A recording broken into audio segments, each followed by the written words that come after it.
Just like every year, India would be celebrating its one of the largest Hindu festival, Diwali, from 24th October to 30 October across the nation.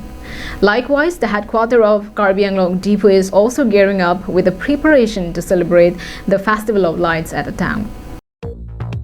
Diwali is a 5-day-long Hinduism festival of lights celebrated annually across the nation and worldwide. It symbolizes the spiritual victory of light over darkness, good over evil, and knowledge over ignorance. This year, it is commenced from 24th October to 30 October.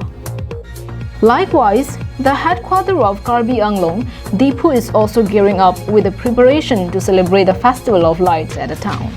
Huge crowds could be seen in the streets buying flowers, firecrackers, clothes, lights, art and lamps, materials to perform ritual, etc. Many local youths from the Karbi community could also be seen empowering themselves by placing their own stalls around the market, selling equipments necessary for the Diwali festival.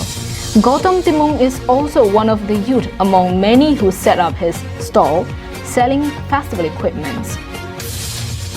Long Sodaring Test report from Diphu for Karbi Anglong Live.